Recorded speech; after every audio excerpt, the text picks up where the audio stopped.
till you die. Life is short, or some may say. What else is there but to rock it away?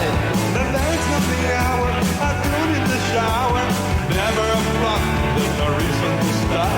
I got my own guitar, I know the chords. I play my cigar, laying flat on the floor. The east and the west, the battle won't matter. Only the music can settle the score. Rock till you die. Rock till you die. You die alone, then turning to bone. So rock till you die. Yeah, bones will protect my eyes, and when they eat my flesh, but I got the power to win all the hours and rock my life away. The sound of the crowd, the creak of the bones. I play it so loud with my mates or alone. It don't really matter if my world should shatter. I hold it together in honor to stone. Rock till you die. Rock till you die.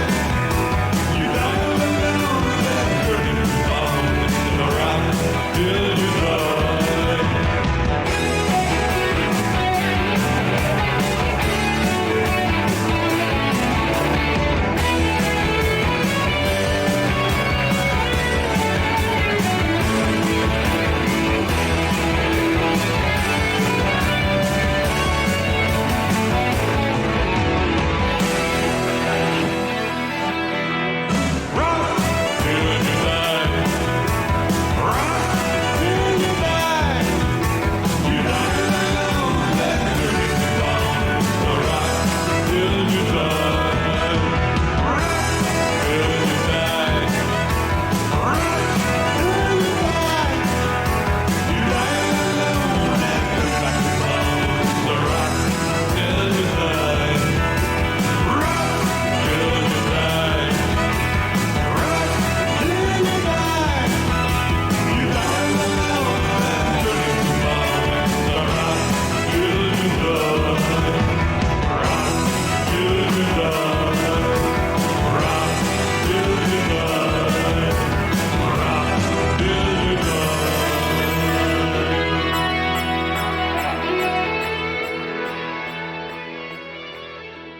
Hey guys, welcome to the True Blue Riffcast with your hosts, Jeremy and Dave.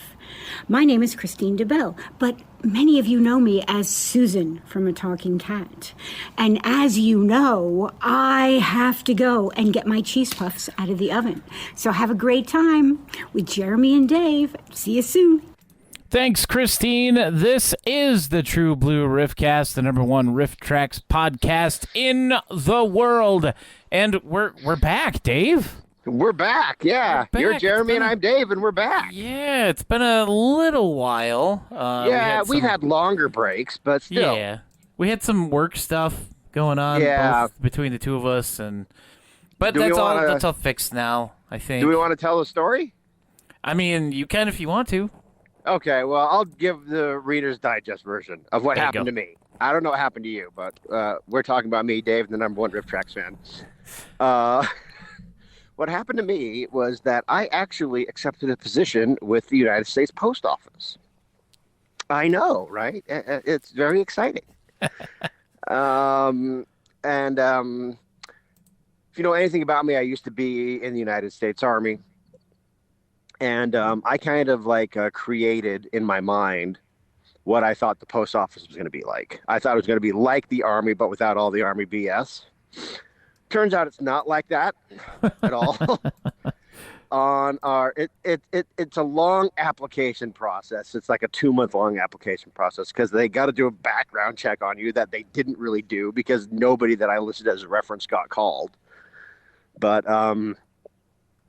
so I applied to be a CCA, a city carrier assistant, and it at no point was it ever explained to me during the hiring process was that I was an auxiliary employee. And what that means is that I would be a replacement for regular mailmen who call off or need help with their routes or for whatever reason. That part's never explained to you. That part's only explained to you when you're already in the door. And when this was explained to us on day 2 or 3 of orientation down in Salt Lake, I raised my hand and I said, "Excuse me, hi, I'm Dave. I work here at the post office now. Does this mean are we guaranteed our regular hours?" And I asked this 3 times at least. Any time it came up that we were welcome back from the edit, everybody. Yeah. That we were replacements. I would express this concern that, like, hey, look, I took this job because I need money. I need an income. Like selling books on Amazon it doesn't exactly cut it. And every time they're just like, "Oh, don't worry about it. You're going to be getting so many hours. You're going to be crying. Holy crap. Cancel your plans for the next 50 years. You'll be delivering mail in your freaking sleep. That's how much work you'll be getting as a CCA." Now, you got to be a CCA, city carrier assistant, for 2 years. For 2 years before they make you a regular. So after training, after training and everything, I go to my main post office, and I'm scheduled to work the next day. And they're like, "We'll text you before 7 a.m. if we don't need you." And I was like, huh? It's like, "Explain, please." And they're like, "Well, we have a full staff, and we have a bunch of regulars that already cover other regulars who call off. Plus, there are 3 other auxiliary employees in front of you. So you're literally the last man. We'll text you before 7 a.m. if we don't need you. Don't worry about it. Your workflow is going to be up and down." Yeah. And I'm like, And the next day they sent me a text saying that they didn't need me. And this happened 3 times. So I was finally able to get into work to actually go in and deliver a route. And the first time went fine. Second, third time goes kind of okay. I'm just kind of wondering, like, I don't really like this. And then one day was just an absolute complete nightmare. I caught the post office manager following me around in the government car to make sure I was doing the job right, which I understand. They got to check up on new people to make sure they're not, like, doing wrong stuff. It doesn't mean that I appreciated it.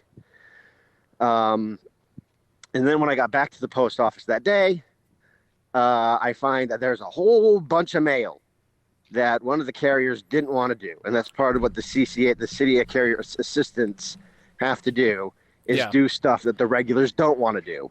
And they're like, "See that over there? Go deliver that mail, find the first address." They don't tell you where the route starts. You have to find the first address and follow the mail. They don't train you on where the routes are. You just have to figure it out. You're just kind of like tossing the fire. Bye, see ya. So what this route was, what this guy had done to me is that he took all his longest walking routes and plopped them right onto me. And they said, "Go get it done in an hour and a half." And I'm like, okay. So I load the truck up, and it's like these huge bins of mail, like gigantic. It's not a small amount. And I mean, like, I know no one listening to this has any idea about the geography of Ogden, but I'll just tell you the names of the streets, and you tell me if they sound important or not. All of 36th Street, all of 37th Street, all of Maple, and all of Belmar, all walking. It took 3.5 hours. That's a lot of walking. Yeah. You got to walk up to every house, deliver every package. You got to carry all that crap. And at first I didn't think that I would mind the walking so much because I walk around all the time. I'm actually kind of famous in Western Weber County for the ground I cover during the day. You got to get my exercise by walking like 11 miles a day. But by the end I was just like exhausted. And I was just like, ugh. And I actually texted my brother and I said, "Hey, look, when I get back, you gotta talk me out of quitting, man." So, and the next day was supposed to be my day off. So I go back to the office after all that done. I was like, screw this. But in my head, I'm maintaining my professionalism. But I happen to check the schedule, and my day off is whited out, and they want me to come back in, and they had rescheduled my day off without telling me for Friday. And I was like, okay, strike three. And it was like at that moment that I decided to quit. Now, I texted, now Jeremy will attest to this, because for a long time after I got hired, I was very enthusiastic about working at the post office. Yes, indeed. And I had said, Jeremy, you tell this part about my interaction with you about working at the post office. Well, I got a text message from Dave, and it just said, hey, so I don't want to tell you, like what to do or anything like that, but you should go apply to work at the post office because they're paying this much an hour, and it's just going to be a great job. Yeah. So, and then tell them the next text message that I sent you regarding this subject matter after this happened. Like today. Yeah, I think you were one of the first text messages I sent after I walked out of the post office after what I just told you happened. He was just like, yeah, so don't apply for the post office. This job is not at all what I thought it was going to be. Yeah, no, it's a nightmare. Total nightmare. Now, I had done this with another one of my friends. I'm not going to say where I used to work, but I used to be an overnight custodian at another place. And I'd actually recommended that one of my other friends from this job apply at the post office as well. And I felt like I had that obligation to save him. And because he said he was thinking about it. And I texted him. I said, don't do this. This is a nightmare. Do not apply at the post office. And then since he works overnight, like a little bit later that night, he sends me a text saying, hey, we're hiring and we're paying, as I'm not going to say how much it is, but we're paying as much as the post office now. And I was like, what? And I was like, well, I quit without notice. You think they'd want me back? And he's like, well, I'll talk to the overnight manager. And so I go to bed and I wake up to all these text messages saying, we want you back, come back, come back. It's like, we need you. So I get in my car and I drive over there because they're still there. It's like 6 o'clock in the morning. And they were all extremely happy to see me. And they're like, yeah, well, it's like, well, I'll talk to the overnight manager's like, I'll talk to the hiring manager and she'll talk to you today, but we need you back. And I was like, and it's this much an hour now. Yeah. And it's like, that's exactly as much as the post office is paying me. I was like, I'll accept the offer if you I'll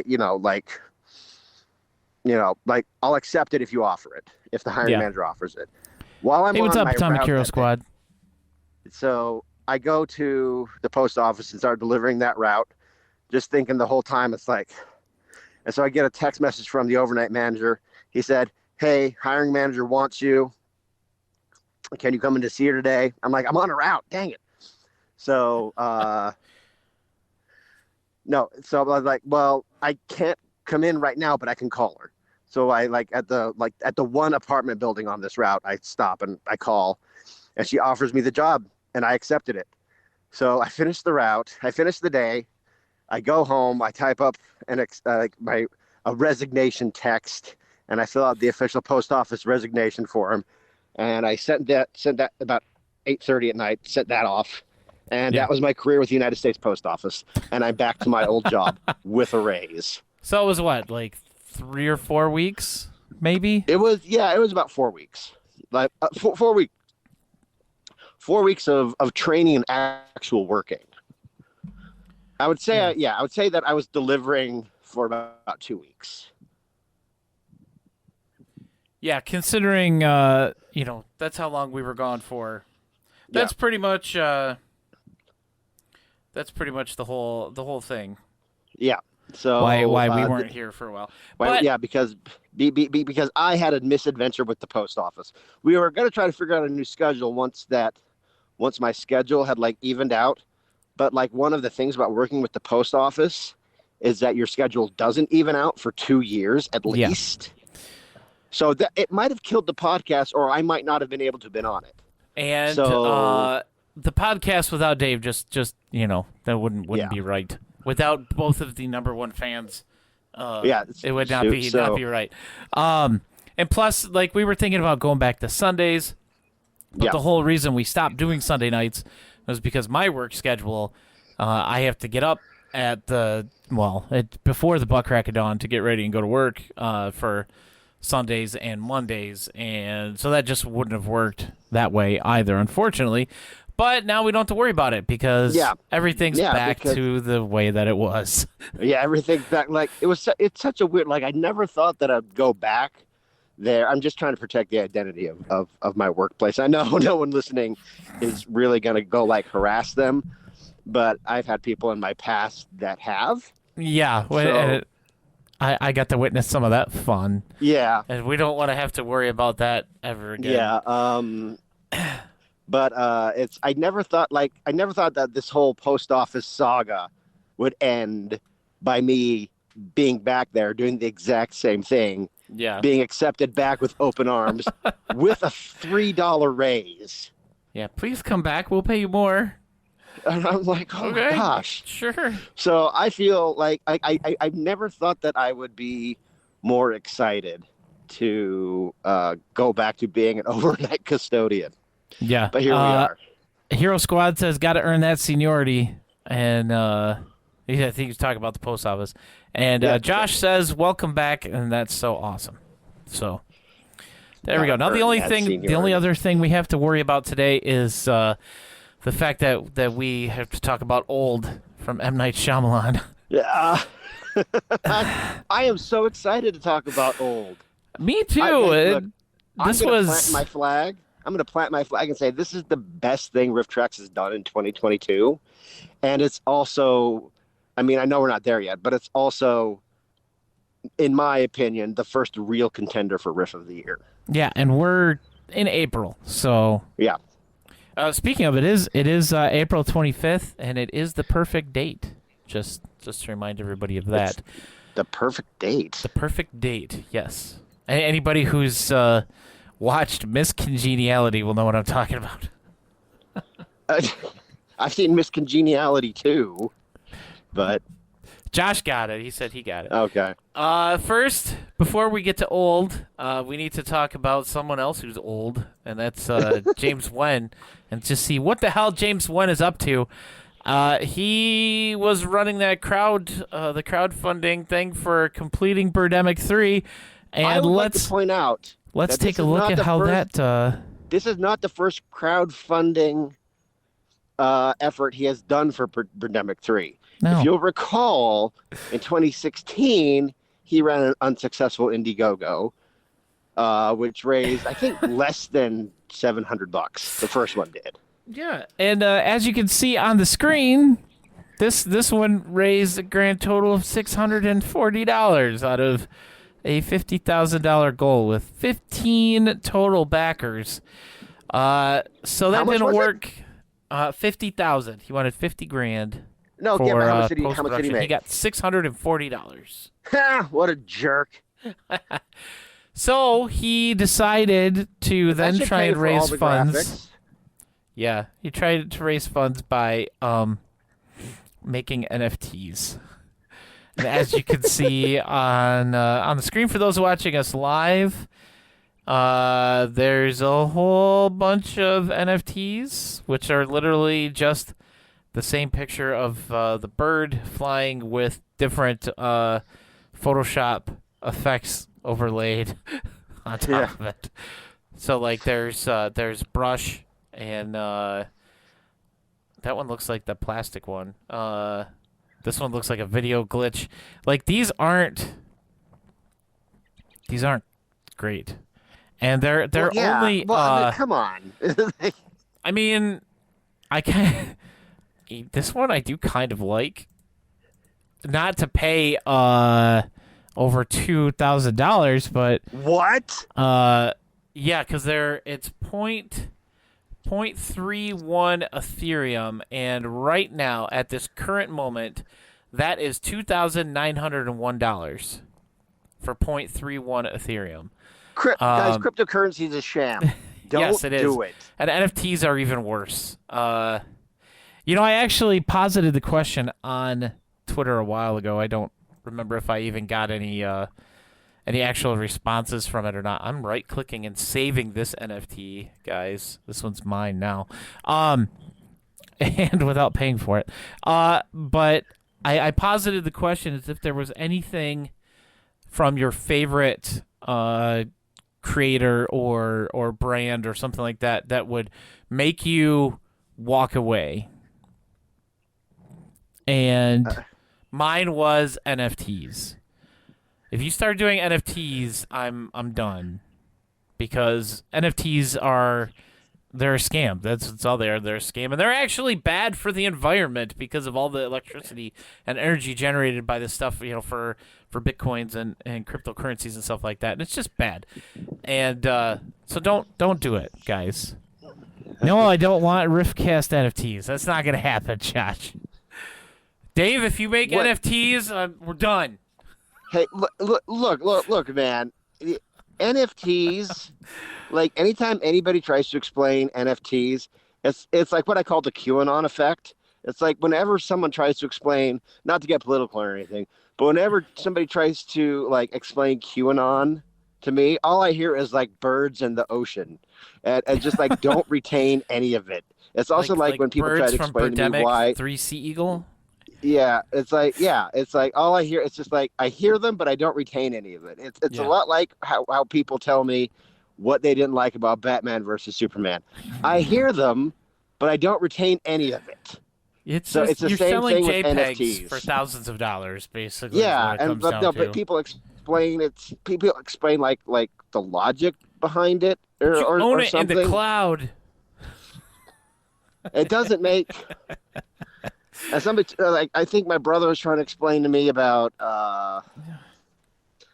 like something about like slots. You're that first slot on something in the file history, the chain of custody, or some crap like that. That's probably all wrong, but that just goes to show you just like how uninterested I am in that. So no, I'm not gonna be doing any True Blue Riffcast NFTs. Good, thank you. I appreciate it. Like here's an NFT of our interview with David Giancola. Like how'd that even work? Well, yeah, I don't know. It's like these people bought and the NFT of like the original version of Dune, and they thought because they bought that NFT that they now owned the rights to the IP of Dune. Okay, that person is an idiot. Yeah. Okay. Anyway, moving on from NFTs, let's talk about the weekend box office. This is something a little bit more that we can understand sometimes, depending on how good or bad certain movies are doing. Number one film, the kids' movie The Bad Guys, based on a series of books. I guess it's about animals. It is April. It is April. Coming in at second, Sonic the Hedgehog 2. I need to see that. Fantastic That movie Beasts, looks The really Secret good. of Dumbledore drops down to third. The Northman debuts in fourth place, and The Unbearable Weight of Massive Talent debuts in fifth. And Everything Everywhere All at Once is now down to sixth. But I do need to see those last three movies. And Sonic, there's four movies on this list that I want to go see. I do want to see Sonic the Hedgehog. I mean, like, I know it's supposed to be a kid's movie, but it looks really cool. I liked the first one way more than I thought I would. But this so one I actually kind of looks want to like see the second one. It's very more like the video game. And Like that's what I think Ben Schwartz was talking about that in an interview. He's the guy who voices Sonic, for people who may not know. But he was talking about how they wanted to give the fans what they wanted to see, which was video game storylines and representation and stuff like that. And that's apparently what they did. Like with the Chaos Emeralds and Knuckle to your kidney. Yeah. I really want to see The Unbearable Weight of Massive Talent, which is the movie where Nick Cage plays himself. And he has to go like undercover in this drug lord's house for the FBI or something. And Everything Everywhere All at Once just looks weird as hell, and I've heard lots of really good things about it, so I'm really interested in that one. And I guess The Northman is pretty good. There is something box office related that I would like to touch on just briefly. Yes. And I posited this question on Facebook a week or two ago, and then I got into long arguments with some people about it. The Batman Okay, now when you compare the Batman from 2022 this year, that was released on March 4th, so like less than 2 months ago. Yeah. You compare it to, let's say, The Dark Knight and Batman 1989, and we'll even throw Batman versus Superman in there. Those movies, for better, okay, well, let's just compare them to all the Batman movies, just in general. All the Batman movies up until this one have all had, for better or worse, I think it's safe to argue, for better or worse, just put that caveat in there, had significant cultural impacts. And people were talking about it. People were going to go see it, particularly with, in the positive 1989 Batman with Michael Keaton and The Dark Knight 2008. And those movies were #1 at the box office. People were getting that crap shaved into their hair. People were going to the Halloween dressed up like the Joker. I mean, particularly the Dark Knight. That one is, even though it was 14 years ago, it's still like fresh, just like how huge of a phenomenon that movie was. Yeah.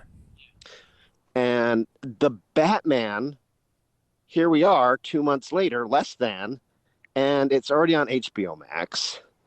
And I don't know, I haven't seen it. It's already down to like 2 showtimes at my local theater, whereas I saw The Dark Knight 7 times from July 2008 until like November of that year when, this movie didn't have that same impact. And the question I posited was, remember when Batman movies had all made significant cultural impacts and were #1 at the box office for literally months instead of disappearing into the wind like a bad fart? Remember that? Yeah. And honestly, the Batman should still be on the top. It should. Like, if you look at all the movies that it's going against, and I'm not trying to disparage, other films, but movies that are currently making more money than the Batman in theaters, Morbius, which that hurts like a lot. That movie should not be making any money more than anything else at all. I'll give you a number. I'll give you another number. Batman versus Superman made $856 million at the box office in 2016. I think it's safe to say, now it's on HBO Max, the Batman, its box office run is more or less finished. Yeah. It has only made something like, I mean, don't quote me on these numbers, just ballpark, like $726 million. Well, I've got the numbers. I've actually got the numbers right here. Okay, yes. Currently, after this weekend, the Batman is down to 11th place. Oh my God. In relation to that, Spider-Man No Way Home was in 11th place last week. Oh my God. It's now down to 15. It still made $85,000 in the theater. The Batman made $1.5 million. Morbius made $2.25 million last weekend. The Batman is up to $367 million. Spider-Man is up to $804 million. Oh, wow. So and I know, people are going to say, well, it's Spider-Man and he had all the other Spider-Man. It's like, well, this is Batman. Like, Batman is one of the 2 most popular superheroes out of DC and still one of the most popular superheroes just movie in franchises. general. Come on. So that kind of says a little bit about it. No, I Josh, didn't see the movie. We are Josh not talking says about the quality of the movie. Just thought it was okay. I was interested because I heard it focused on him being a detective, and I mean, maybe it did, but he wasn't a very good one. I could watch it on HBO, but I don't think. I mean, I don't know if it has anything to do with the movie, but I wasn't compelled to go see it. And a friend of mine, Al Creed, he saw it. He said he saw it on HBO Max. He didn't pay money for it. And his response was, "Please stop making Batman movies." It shouldn't be like that. I mean, no, it really shouldn't. And okay, they are talking about now, since Discovery bought Warner Brothers. They merged into a one company. That they said that they are going to redo all of the DC stuff. Like they're gonna scrap. They're looking at scrapping everything and starting over. Okay, Which look, honestly, that's the best move. yeah. Like they were gonna try and do like this big universe, they kind of made a few movies, but okay, we know the Flashpoint movie is never gonna happen now. That's because, that movie is dead thanks to Ezra. Because Mr. They Them is a sex pest. Well, and it keeps abusing people. Like got arrested for assaulting somebody, got out of jail, and then almost immediately got arrested again for assaulting someone. Like, come on. Seriously, your movie has been delayed 3 years as it is. Yeah. Now it's literally never going to happen. So, and I kind of don't like that. I wish it would, because that would be the excuse to reboot the entire thing right there. That's what they did in the comics. They used Flashpoint and they used that to create the new 52. Yeah. The new 52 is fantastic, by the way. I mean, I get why people didn't like it, because I run this convoluted backstory I've been reading for 30 years. It's Crisis on Infinite Earths. Me and Jeremy are both comic nerds. Anybody who are not comic nerds out there, sorry, but I'm a fan of the new 52, and I was upset when it went away. Yeah. But now there's like 4 Batmans or 4 Supermans, and they're all Clark Kent, but they're all like different. Yeah, I don't know, I'm not. weird. Look, I haven't set foot in a comic store in almost 3 years. So, like for me to get back into comics, there'd have to be 100% turnover in writers, because it's just become terrible. Yeah. Speaking of terrible, let's move on, please. Yes. Let's move on to old.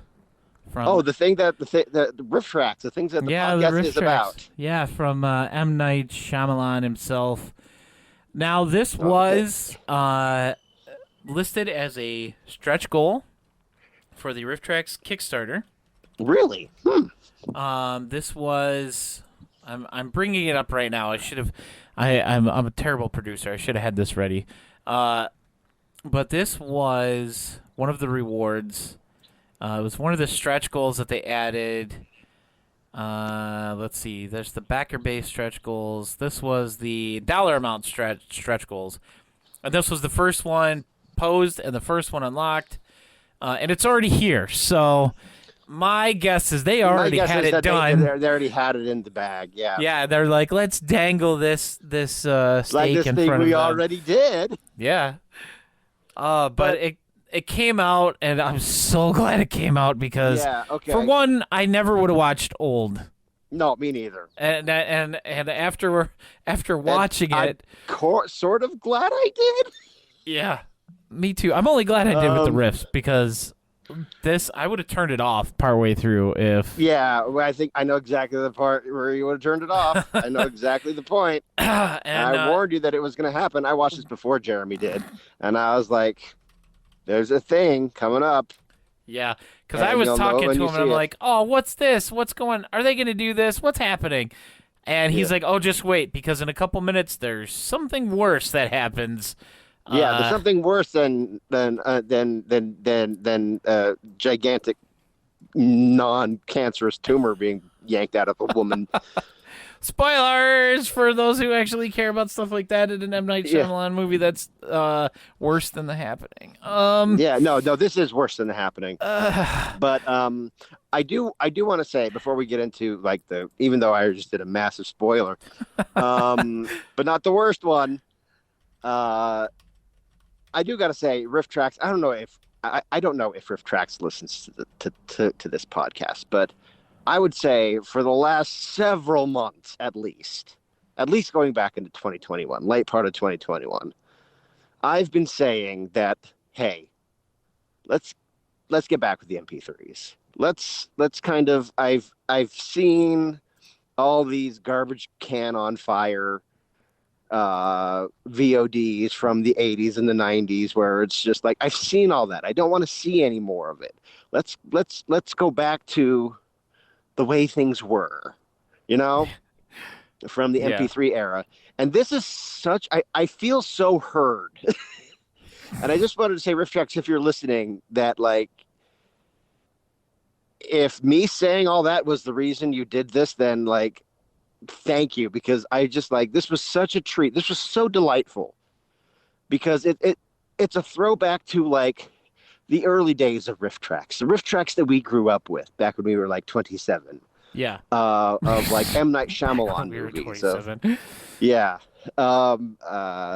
You know, like, you know, it's a throwback to, because I used to do quite a few M. Night Shyamalan movies. The Yeah. Sixth Sense, The Happening. No. I think and Matthew J. I'm going to say Elliott The did Happening one. is still one of the best Yes. riffs, 100%. MP3 Hot riffs. dogs. Hot dogs. But this feels like a throwback to that, and I really hope that it's the beginning of a new trend. Because it was just such a delight. Now, the one thing I will say is that I was excited when it came out, but then when I found out how much I'd have to pay to actually see the movie on like all the platforms, because you can't rent it yet. Yeah. You can only buy it. It was like $15. Yeah, I was like, you know saw what? that and I'm like, I was like, dang it. But here's the thing. I've been complaining on the podcast that we haven't been getting enough MP3s, and that's the way that I want. And now that I feel heard and responded to, they're literally giving me exactly what I asked for. Right. A RiffTrax throwback to the golden age. I have to, you know, okay, I bought it. I did. And I'm glad I did. Because I'm probably this is probably gonna be one that gets repeat viewings for me. Yeah.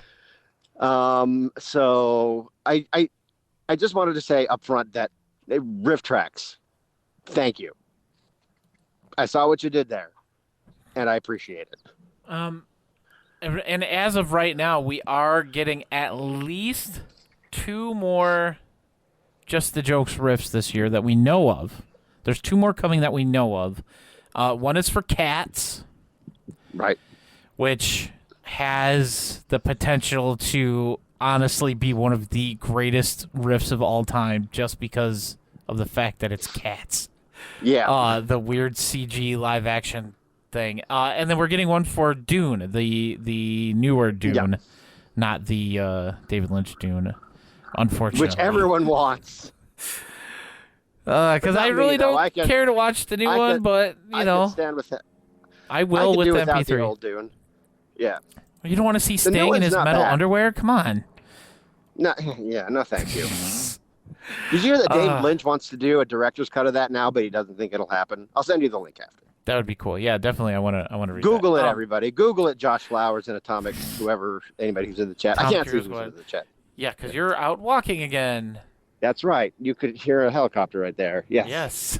Creates nice ambience. Yes, it's Oh, an man. intentional. So, It's an intentional stylistic choice. yes. So old.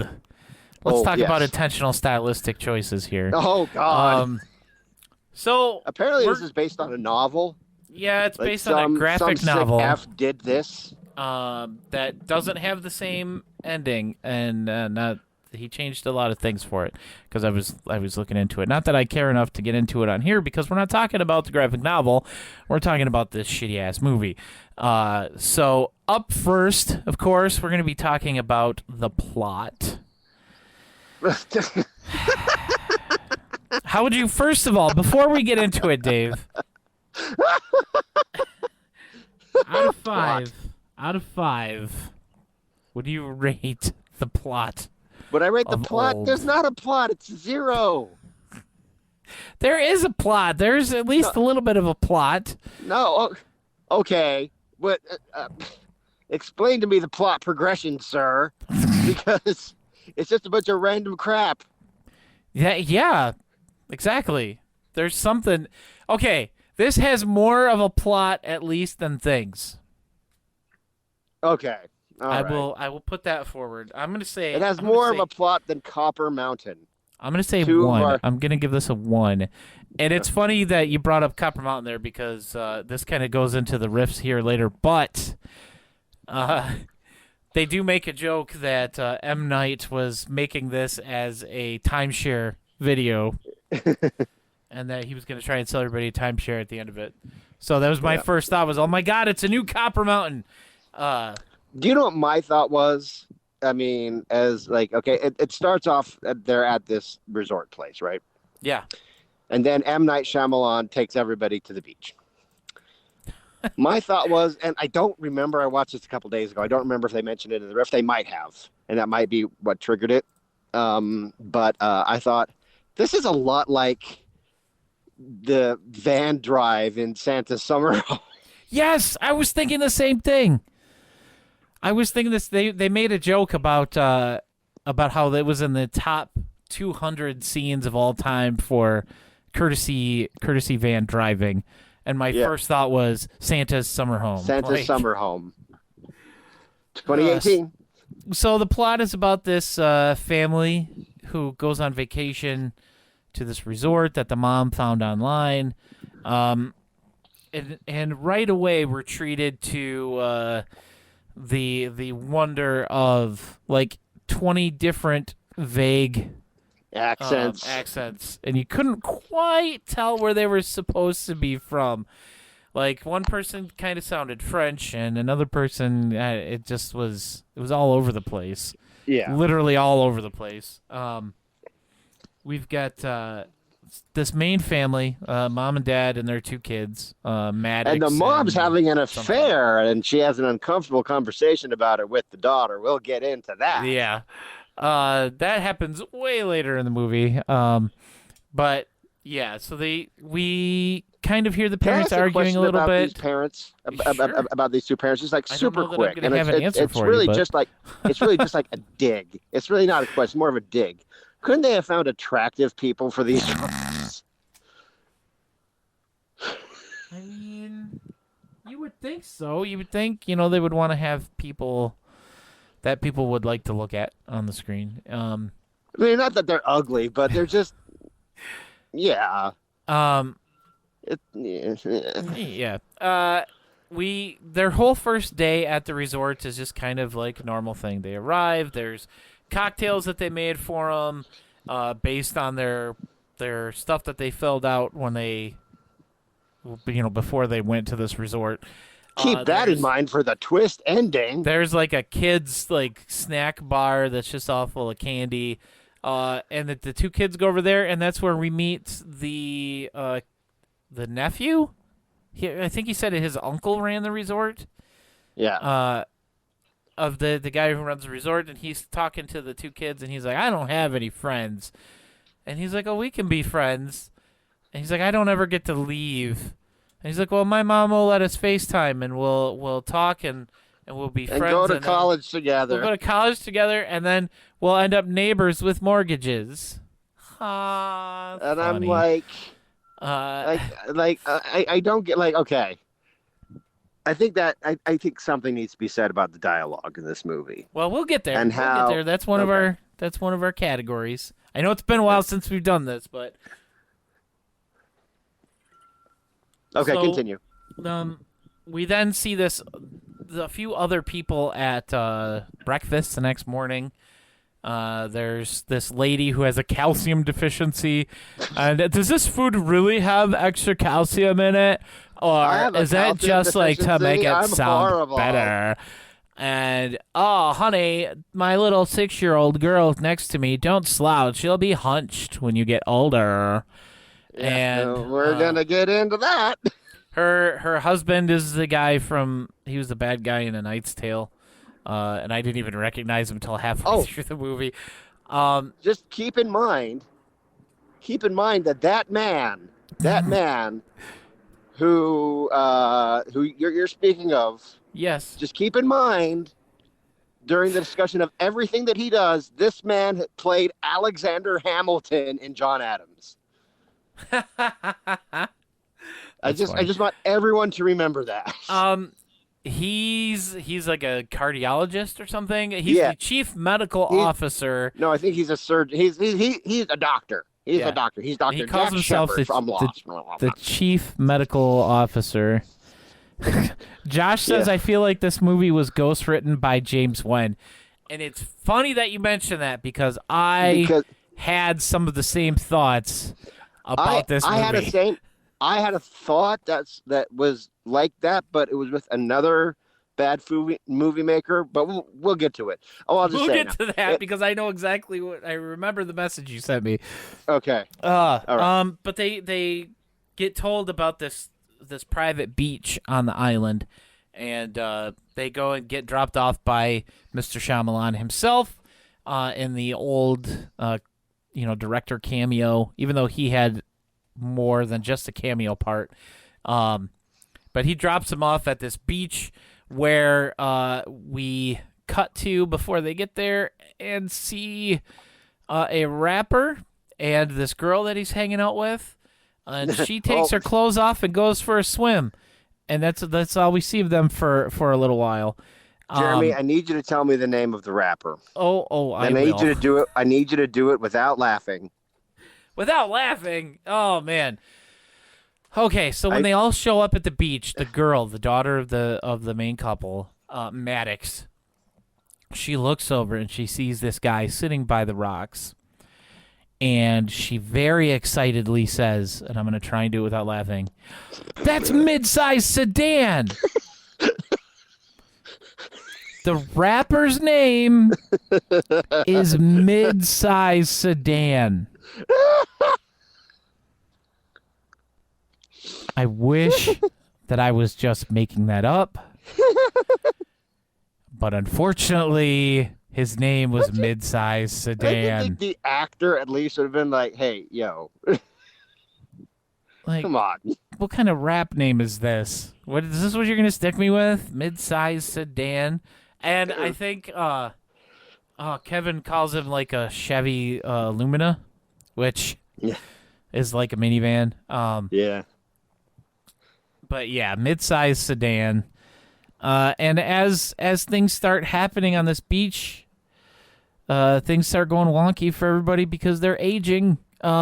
We learn that everybody, at least one person in each family unit there, has some sort of terrible medical condition. One of the women has epilepsy. Another one is really old. We've got the lady with the calcium deficiency. The mom of our main family has a tumor. That's just a little benign tumor in her stomach. And let's see, one's a dog.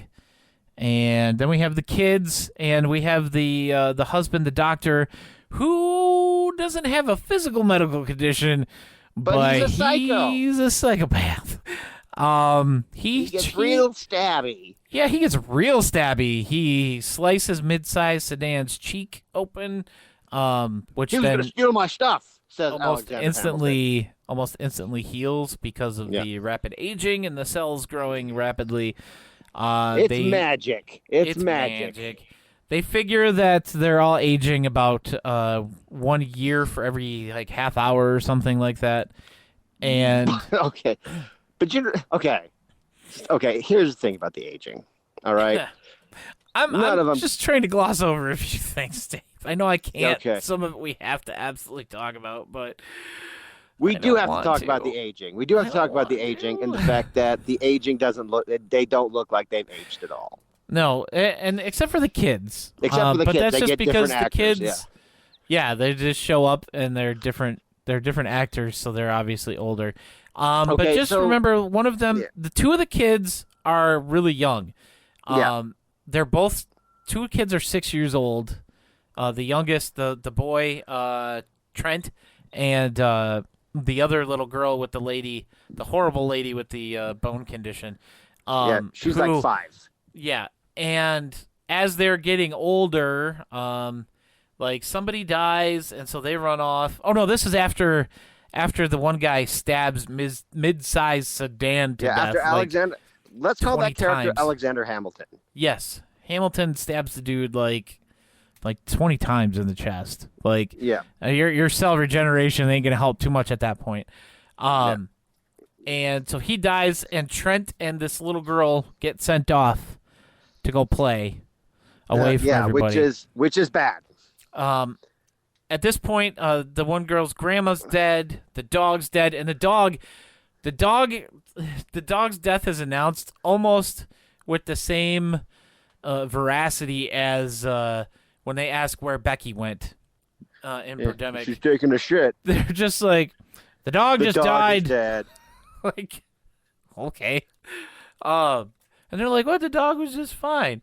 So the two kids go off to play, and at this point they're like 17 or 18-ish. And the next time we see them, they're like raiding the food basket. And they're just like eating all this disgusting. The girl like, literally grabs a handful of pasta salad and just starts shoving it in her mouth. It's worse than what's a Denethor eating the tomato in Lord of the Rings. It's actually worse than that. That is like, I hate that scene so much. And this was worse than that. Absolutely worse than that. Well, she's pregnant. I thought we were going to talk about the tumor first. Oh, well, the tumor that comes after, doesn't it? Or is that the tumor while comes they're first. gone? Oh yeah, because they're just gone during that. That's when they send them away. Doing it. No, they. Okay, so mom, the surgeon, they like try to cut the tumor out. The tumor is huge. They just pull it out. You don't actually see them do it. It's just like this really awkward, like upward. See, I'm already confused at the order that everything happens in this damn movie. Yeah. So no, but like, so they pull out this cancerous tumor, which is like the size of a football at this point. Yeah.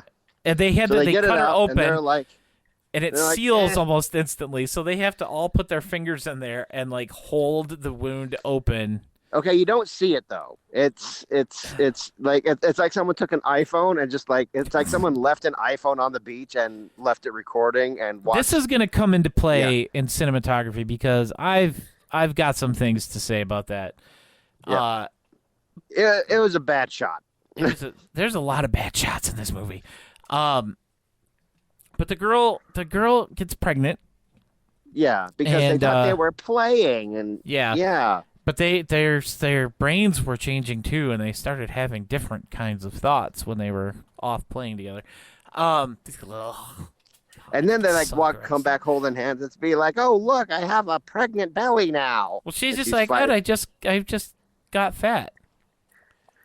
It's like, no, you have a baby. And so they have a baby, and then the baby so dies. 5-year-old like has a within baby, a minute. And the baby dies immediately. Yeah. And it's worse than how we're describing it. This is literally the worst part of the movie. Yeah. It's very, very, very unsettling. We'll just use the word unsettling for that. Because it's really like not good. Come on, M. Night. This is a little too far even for you. Now, even for you, yes. I would agree. I'm gonna tell you what this is even worse than. I recently watched a series on Netflix called Brand New Cherry Flavor, and it's freaking amazing. Oh yeah, I heard about that. Okay, I haven't watched it, but I have heard about that show. There's so spoiler alerts for Brand New Cherry Flavor. This girl wants to get revenge on this producer that stole her movie. She goes to this witch, and the witch says, "Okay, I'll make all bad things happen to this producer, but you have to pay me by vomiting up kittens." So she vomits up kittens a few times, and that's how she has to pay the witch. And as you do. Yes, at some point, this is kind of sick crap I'm into. Okay, at some point during the movie, she'd be like, "I'm tired of barfing up kittens," and the witch says, "Fine, you don't have to barf them up anymore." So she's off doing other stuff, and she's like getting like internal, like, "Oh, my stomach feels like it's rearranging itself." Ugh. Oh no! Right. So, I don't like where this is going, Dave. So they get to a hotel wherever it is. No, I'm saying that the she's like, "Oh, I gotta take a bath." So like it's like a nude scene. She takes all her clothes off and she gets into a bathtub and like and so she's like, oh my gosh, this is crazy. She gets out of the bathtub and she looks in the mirror and this is another one of my catchphrases. No nice way to say this. She's got she has grown lady parts on the side of her stomach, and she touches it and confirms that it's lady's parts because it feels good to her. But then she immediately after that burrs the kitten out of the lady parts on her side, and it falls out onto the floor. Okay, so that is What? more comfortable to watch than old. Oh my God, that is awful. That is that is. I'm saying I was more comfortable watching that, and I was weirded out and creeped out by that a lot.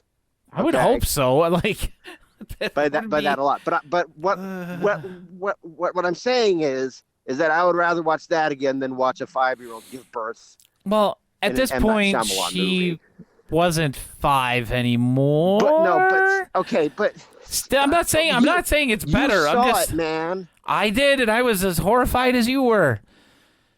I'm saying that this is worse than a woman birthing a cat out of lady parts she grew on her side. Yeah, I'll agree with that. Even though I haven't Yes. seen that, I will agree with that. But everybody watch Brand New Cherry Flavor. It's fantastic. The ending might be kind of a wet fart, but whatever. The rest of it is great. There's one scene in this movie though that I absolutely loved, just because it made me think of Futurama, and that's when the Miss Calcium Deficiency. She ages and her bones. I've got no other way to put this other than she dies of bonitis. My one wish is that I didn't have bonitis. Like her whole body just starts like crinkling and crunching inward, and all of her bones are just cracking. It's very Futurama. Yeah, it was bonitis, and I loved it. I loved it so much. For people who don't watch Futurama, there's an episode where the company's taken over by a Wall Street guy who was frozen from the 80s. Yes. And came back and did like a hostile takeover. And that the reason that he was frozen was because he had this horrible disease called bonitis. But he was too busy being an 80 guys to get it cured. And at the climax, about when he was about to be complete takeover of the company, the bonitis gets him, and he just it's like my bonitis, and he just like crinkles up, and it's exactly what happens to the chick in the movie. She had bonitis. It's amazing. Here, if you haven't seen it, here, I just found a thing here. Isn't it great that we I'm have the just same doing- taste in weird things, and we know Yes, exactly it what is. we're talking about? I'm very Except grateful for for- that.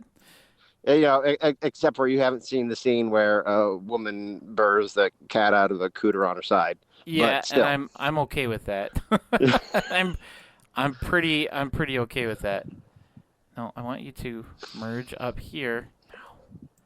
Everybody should watch Brand New Cherry Flavor. There we go. And tell them I sent you. Here's the bonitis death in GIF form, or GIF form, whatever.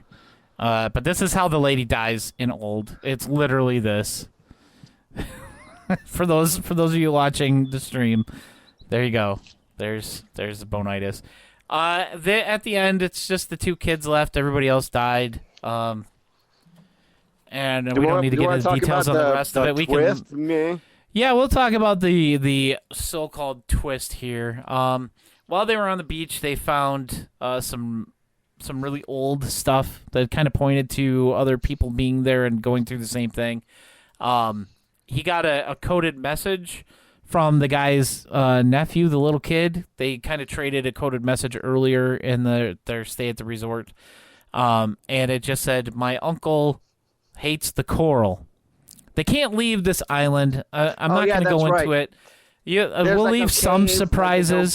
Yeah. It's well, I mean, like it's really stupid. I'll explain it super quick. They can't leave the beach because when they try to leave the beach, like the corridor they got to go through knocks them out and pushes them back. Yeah. They do get into specifics about it, which are really dumb. But the kid figures out, if we could build ourselves a steel tube, we'd be safe from this radiation or whatever's coming out of the rocks. And so they're trying to figure out how to survive. And he decodes the message at the very end because the sister's like, well, why don't you just decode it? And so he finally does. And if he would have done it, the day before, they were, in their 50s. They might have had some more people with them, but they basically, there's a coral reef out there that gets mentioned right at the start when everybody shows up at the beach, and they go out there and they stop being affected by it, and they think that they drowned, and then we see that it's actually a research facility. It's basically Dharma, from Lost. Yeah. And they're like, oh, well, we're learning how to treat all these people because we give them drugs when they first show up, which would be the cocktails that they get based on their profiles. And they're like, look, this lady, she didn't have a seizure for 15 years. Yeah, it's really, yeah. So they're doing like lifetime studies because the beach has I can't natural that naturally ages people, which is stupid. The It's twist just doesn't really dumb. explain why the beach has the power to age people. It- But the it twist is that kind of gets mentioned in a journal that they find. but yeah. the Dharma Initiative found the beach and said, "Oh, hey, we're going to use this for our test subjects, as you do." Yeah. Because your test results on somebody who is rapidly aging would have the absolute same results as if somebody, your drugs over a natural period of time. This Over is an totally, actual 50 years instead of, a couple hours. yeah, it makes sense. I'm saying this movie is bullshit. Yes. Yes. It definitely, like, when it first started, I'm like, oh, hey, this isn't as bad as The Happening. And then it No, got it's worse than The Happening very It's worse quickly, and actually. worse. Give me I think Killer it's the worst Plants thing he's ever done. over an aging beach any day. Yeah. Yeah. So the plot on this one gets a 1. They Yeah. end up getting the whole thing shut down at the end because they took the journal from the beach and it had all the notes of everything and missing peoples and other stuff. So, yeah, it gets a 1 for a plot because there was at least a story there. So what happens to the beach? There's a scene in The Simpsons. The Simpsons.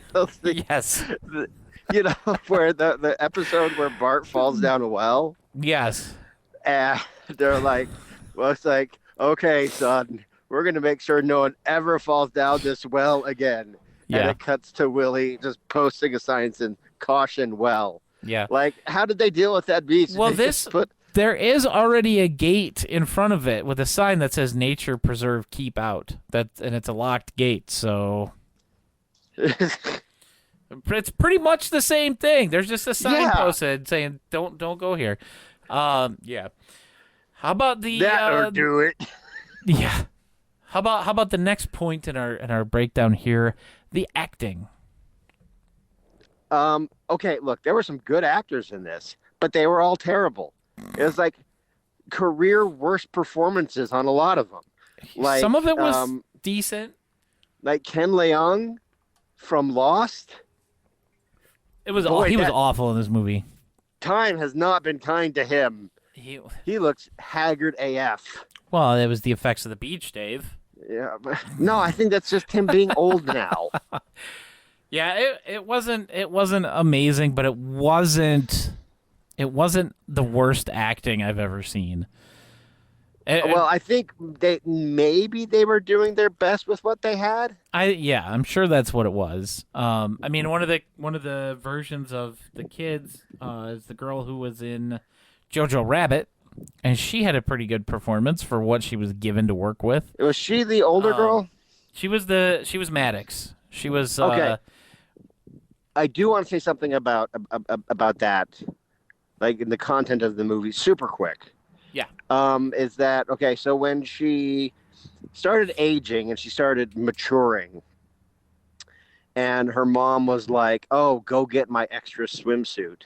So this girl is like, what? She's supposed to be age 16 now, but the actress, I looked her up. She's born in 2000, so she's like 22. Yeah, somewhere around there. But it's like you could see her bountiful lady features like quite prominently throughout, and I'm like, she's supposed to be 16. It's like what are we like? I'm very uncomfortable here, Yeah, it was a little and she's supposed to be like a awkward. little kid, but she's got like, I don't want to say they sexualized her, but it's just like, it seems like I mean, they never focused on it, which is Yeah. good. But I mean, yeah, little kid, but she's got. It is noticeable though. Yes.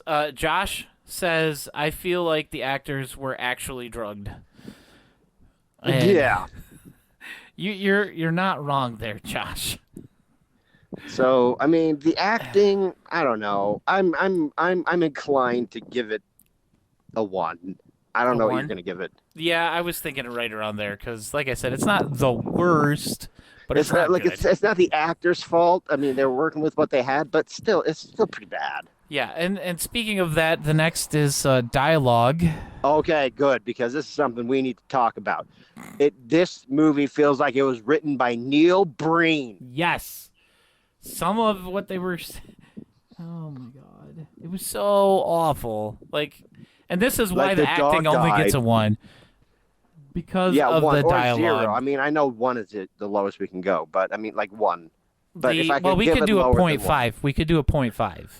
Okay, let's do that, yeah. Okay. Like, the one character, the doctor, he kept, like, losing his mind, and... He was going to steal my stuff. You're not going to tell anybody. You were trying to steal my wife. I've seen you around my house before. Or what was the other bit where he was trying to remember? Oh, Jack Nicholson and Marlon Brando played in a movie together. Oh yeah. But what's the name of that movie? I can't think of it.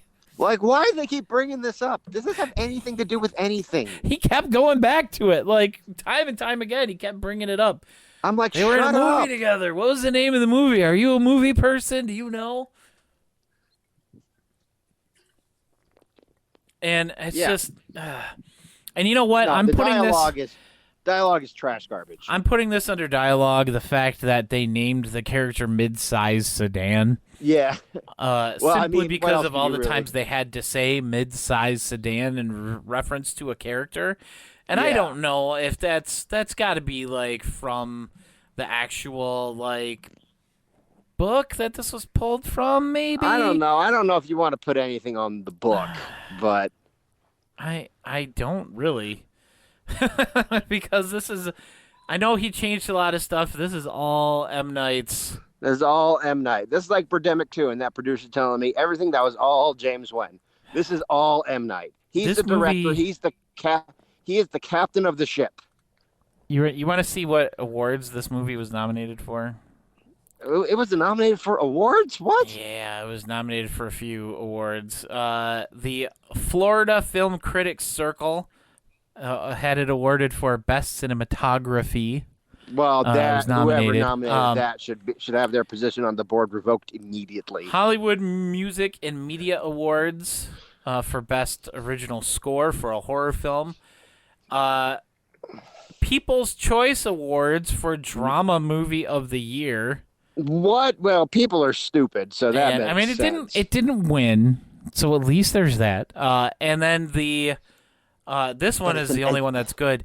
It was nominated for Campiest Flick at the Dorian Awards. No Razzies, unfortunately.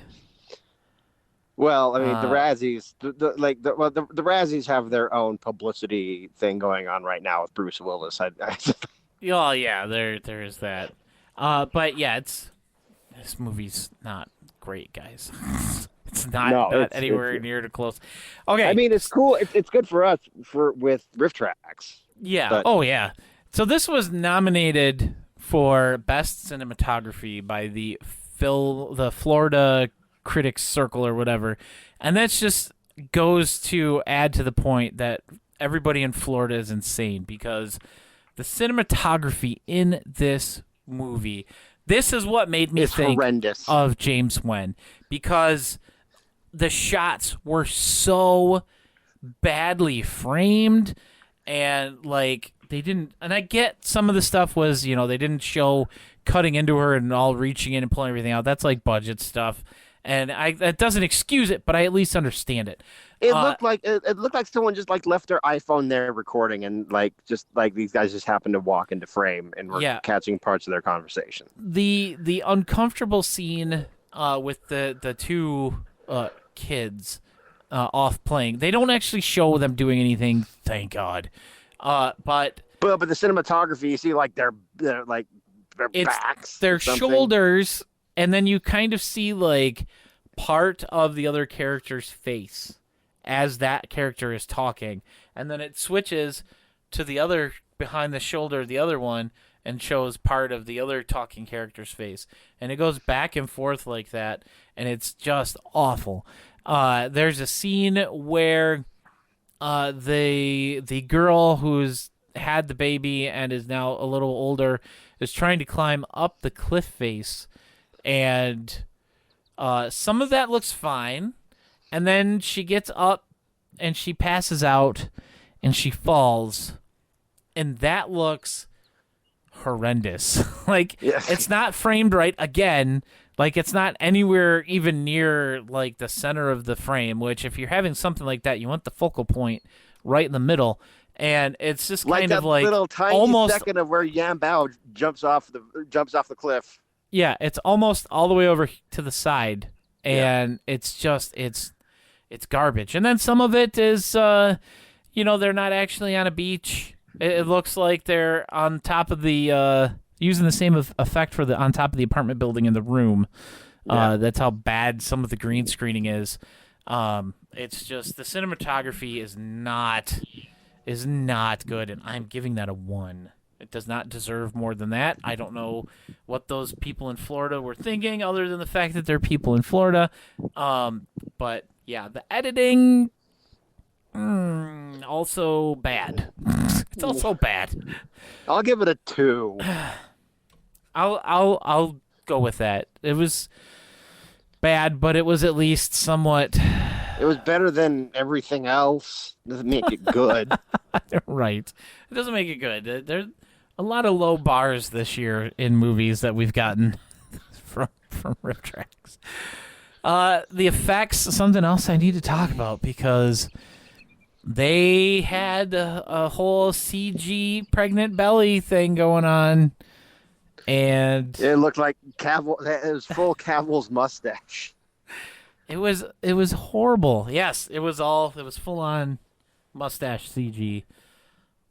And I mean, okay, I guess when they sliced the lady open, they actually had something there that they sliced open. It was a practical effect. Okay, that was decent. But I can't get over the CG and the bad green screening. I just can't. Or if that. Okay, look, I'm gonna give the special effects 1, and I'll tell you why. And it's only for one reason. It's the fact that these people are supposed to be aging, and they didn't age. Yeah, you should be able to tell if over the span of a half hour, it's supposed to be a year past.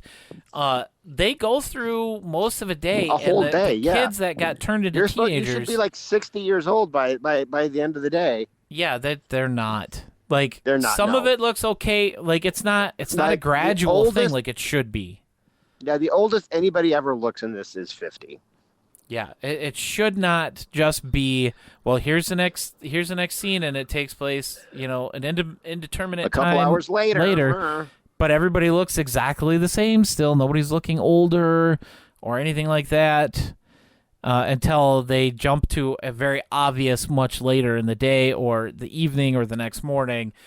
And then you can tell because they replaced the actors for half the people. Yeah. See, no, that is not a special effect. No. It's just casting. It's not great. And I know I've been saying that for everything in this movie, but I think that might be the tagline for this episode. It's not great. It's not great. And yet it's our most favorite thing RiffTrax has done this year. Oh, yeah, the riffs, and we'll be getting there soon. Very soon. We're almost there. Sound and music, I don't remember any of it. Neither do I. 1. I don't want to give anything. Yeah. I mean, I already gave editing a 2, but 1. Directing, I'm giving this a 0.5. 0.5. There we go. That makes up for the 2. Come on. M. Night started high with The Sixth Sense. And then it's just kind of been a slope downward. I've never seen Unbreakable, but it's just a gradual slope down for everything that he's done since. And I think we're under the bottom of the chart at this point. We're under The Happening, and we're under, what's that other one that he did? The Last Avatar. Oh God, I forgot that was him. Yeah, that's I him. forgot he's the one who murdered that movie. That's also another one of my Just the Jokes favorite Just the Jokes riffs, by the way. They did a great job with that. Anything M. Night I've seen it Shyamalan, it's once. like perfectly made. I watched it with the RiffTrax, and I refused to watch it separately. I watched through the Avatar cartoon series with my family a number of times, and I think it's really well done. And the movie was not. This is It was why the things exact shouldn't be made opposite. into movies. Can I go off on a riff here because I'm going to anyway? Things shouldn't be made into movies. Like if it's like a video game, leave it alone. Like we don't need video game movies anymore. Like if it's comics, like okay, we had this big success with Marvel, but if it's just like a graphic novel or a novel, don't make any Christopher Moore novels into movies, please. We don't need it. Okay. No, the books are No, it's so like- good as they are, and it would just It's kind of- be horrible. Yeah, no. I it's don't just like- have I don't have good expectations if they ever made like Practical Demon Keeping or The Stupidest Angel or Yeah. any of the Blood-Sucking Fiends trilogy. Yeah, yeah. Please Christopher don't. Moore, yeah. Bloodsucking Fiends to me peak Christopher Moore It's is so good. is Bloodsucking Fiends, Island of the Sequin Love Nun, and Lust Lizard of Melancholy Cove. If Those if three you guys for me. have never read Christopher Moore, please do. Even honestly, even if you just start with The Stupidest Angel, which is a very short Very short. It's a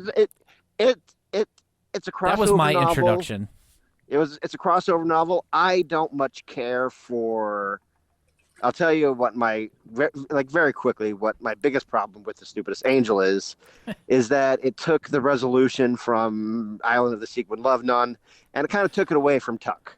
So I mean, I hadn't read don't that at care that for- point, so but Island of the Sequin Love, I would start with Island of the Sequin Love Nun, personally, because that's my favorite.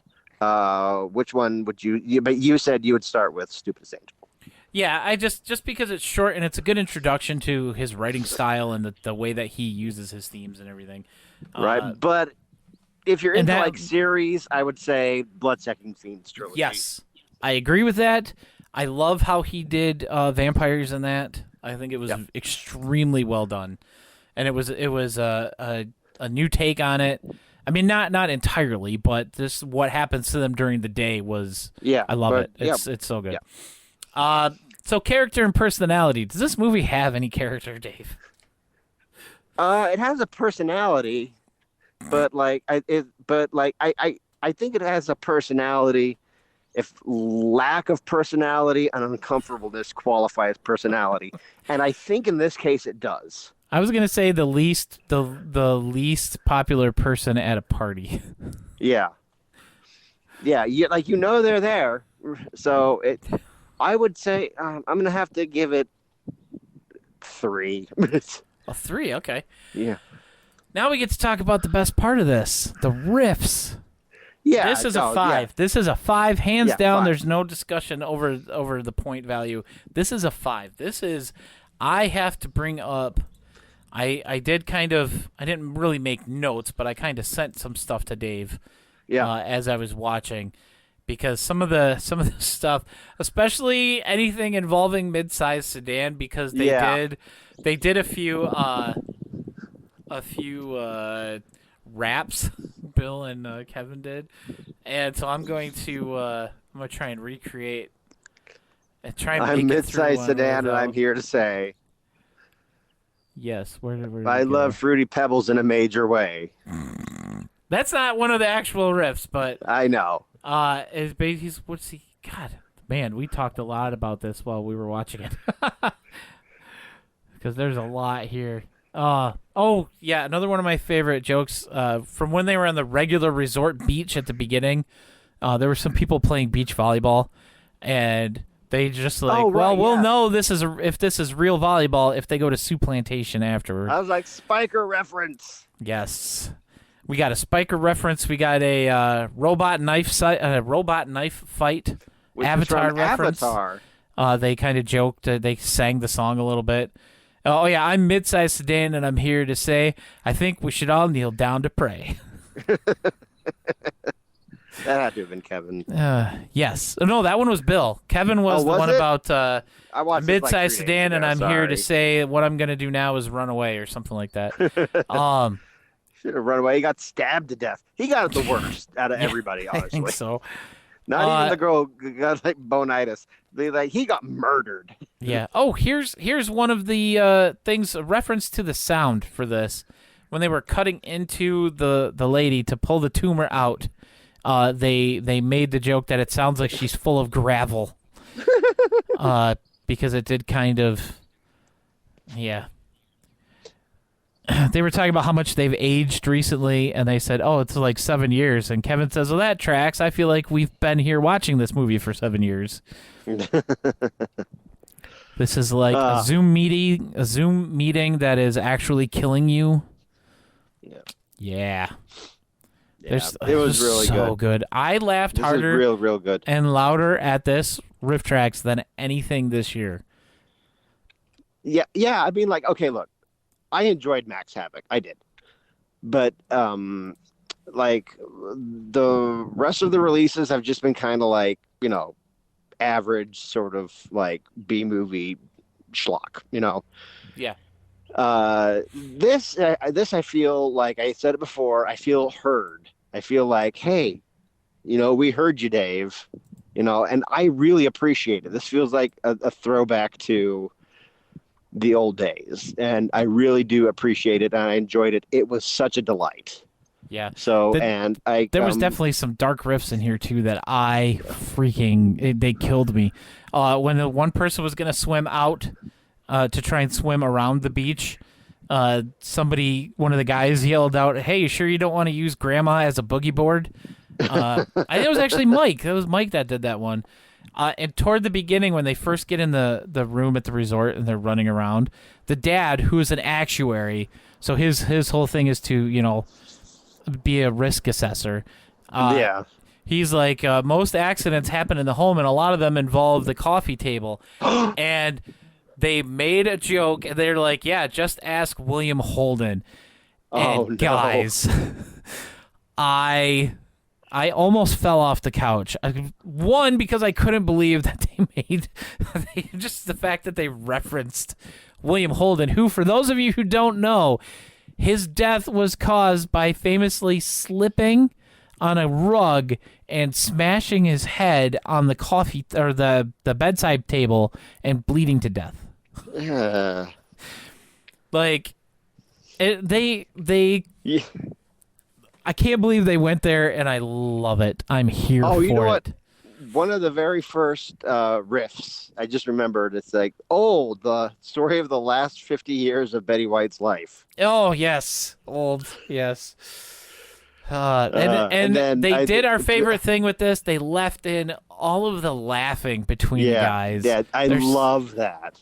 Yeah, because that way it just sounds like they're just people hanging out, having a good time, and having fun doing this. Which is what you really, really appreciate from a RiffTrax. Yes. But you know what? Before we close the discussion and before we ask our final question, I forgot that we need to talk about how the mom, very, very, very quickly, we talked about how the mom with the daughter. talks to Maddox about having an affair. And it's just like, is this really the time or place? No. No, it wasn't. It was, like your kid who was, she was 11 when they got there. Yeah. Like, she was like, well, you have boobs now, so you're old enough to hear about how I screw around on your dad. Yeah.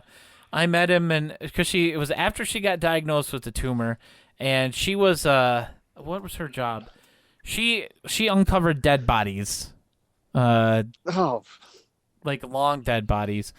And she was like, yeah, I would sit there and look at all these bones, and I would just feel bones. Yeah, she wanted to bone somebody else, and it was not great. She's terrible. Yeah, she's not a great mother. No, I'm just gonna say or a wife. I think no, not at all. And she had her and the four main characters are the last ones left out of this group. Hamilton tries to stab them both to death. Yeah. But it doesn't work. I don't know if it's just because he's too slow in between each strike, Or so he's they're too actually old able to and heal. Like, oh, my nurses are trying to rob me. Like, And not really like that. The mom comes back. Dad tells mom to run, and Dad's name is Guy, by the way. And I get that it's like a French thing, and he was definitely, at least from It was somewhere near definitely France. foreign. Yes, he was from from not Europe America. somewhere. And he tells mom to go run and find the kids and stay safe, and he'll protect them. And he's still getting stabbed, and mom comes back with a knife and just does one little cut on the guy's arm. Well, it turns out it's a very rusty knife, and he gets a blood infection and, like, rusts to death. That's not how it works. It was dumb. It was really dumb. And then mom and dad just kind of both just fall over. Literally, they just fall over. And that's the end of the deaths. They actually get a somewhat peaceful death after that, I guess. But it was why, if you've never seen Old, watch it with the RiffTrax. If you contributed to the Kickstarter, they actually, part of the stretch goals, I got to bring it back up real quick because apparently I closed it. Part of the stretch goals, they had 3 separate stretch goals for Old.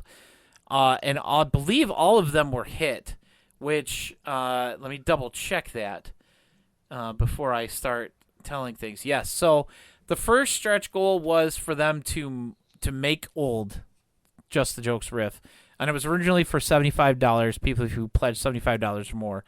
One of the backer-based stretch goals was to get it to everybody who pledged $15 or more, and that one was matched. And then the last one that was matched was for every single backer to get the Old MP3 riff. So I didn't know that. I paid for it. If you backed this at any level, you get the MP3 Just the Jokes riff of Old for free. They released it on Friday. They gave it to you on Friday. They also gave everybody the 10 shorts on Friday. Or if you're like me and you have all the shorts, you got $10 in credit added to your RiffTrax account. Oh, I'm gonna have to go in and do that. What's the you go Kickstarter or whatever? RiffTrax.com/Kickstarter 2022. Okay. And you got to be signed into your account. And then it actually asks you for the email address you use for Kickstarter. Okay. That way, I don't know, you don't accidentally... I think, yeah. My stuff's all linked up with RiffTrax anyway, so I'll have to go back and redeem it and see what happens.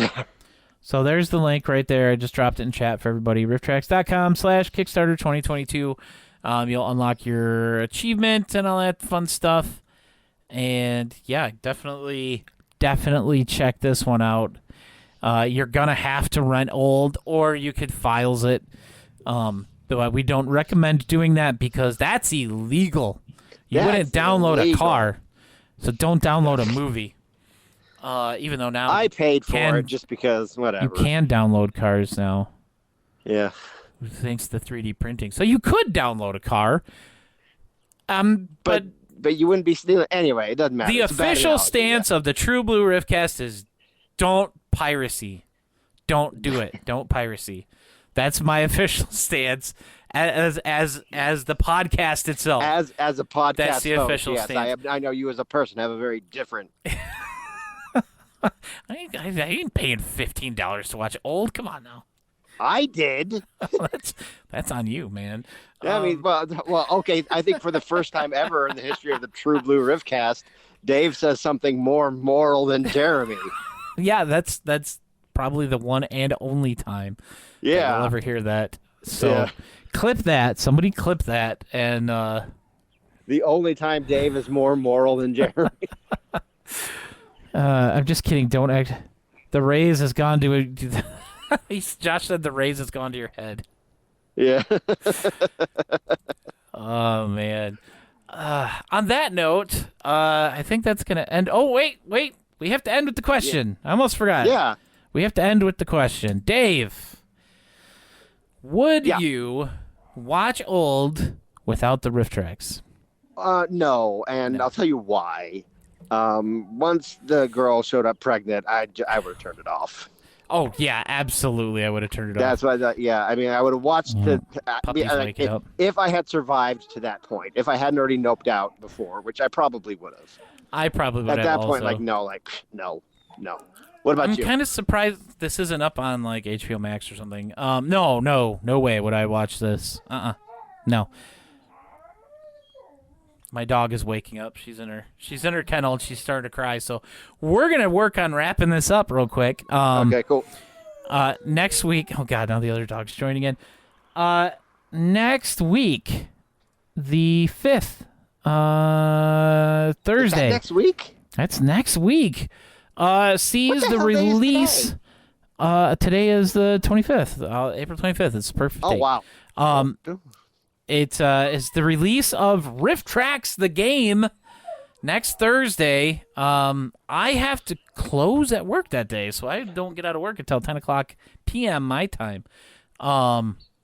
We are going to try earlier in the day. This is going to have to be like earlier in the day. We're going to try and do a stream of the game as long as it's available at that point. I know sometimes the digital shops don't update until noon. Oh my God, they're really going. But we're going to try and play it on Thursday. If not, we will be playing it It'll probably still be there whenever. Yeah. Yeah, we are definitely going to do a stream of the game soon after its release, if not day of. The plan is day of, at least for a little bit in the morning. Otherwise, it'll be sometime probably on the weekend or just our regular following episode after that. We should be here We're next leaving ourselves week. many options. Yes, we should be here next week. If there is no Yeah. new release this Friday, Didn't we have will something be. before all my adventures with the post office began that we were supposed to watch? I don't remember. I don't have a note of it in our thing, but If what I there would like was, to do. clean slate. What I would like to do is the newly redone version of Zombie Nightmare or Rock and Roll Nightmare. Okay. Sorry, Zombie Nightmare. I keep getting those two confused because they both have John Michael Thor in them. But we're going to talk about that on the next one, Zombie Nightmare, which of course was one of the sci-fi era MST3K episodes, and I don't really remember too much from it. Honestly, Adam West was in it. I know that much. But I don't remember everything about it. But that is that'll be at our next episode next week, Tuesday or Wednesday probably again. If not, we'll let you know ahead of time on Twitter or on our Patreon a little bit early. I let everybody know yesterday on the Patreon what we were going to be doing today. Everybody else found out this morning on Twitter. So if you want to support the podcast, if you like what you hear, you can either subscribe here on Twitch or you can go to patreon.com/TrueBlueRiffcast and support us over there. Otherwise, you can follow the podcast on Twitter at TBRiffcast, and I'm on Twitter at PBandAwesome. And I'm Dave. You can check me out on Twitter at DChadwickAuthor. You can check me out at davechadwick.info. And I want to give a real special shout out to, I shouldn't listen to this podcast, but I don't know why I would say this, but be on Maybe the she lookout needs here to. and then well, maybe I'll bring that up with her. Be like, hey, but the audiobook for the Tumbleweed Dossier, my Aliens Abducting Vampires novel from 2008, Haley Pullis, the quite lovely star of General Hospital, and she is also in Netflix's The Expanding Universe of Ashley Garcia. She's been in quite a number of things. She finished the audiobook for the Tumbleweed Dossier, and she sent it to me for review. So excited to hear this. Yeah, she sent it to me for review, and I listened to it, and she is such a pro. She's such a champ. Like, I love this woman, not in that out there creepy way, but she's amazing. And all my narrators are amazing, but we're talking about Haley right now. Like, I don't know. Yeah, Josh. Yeah.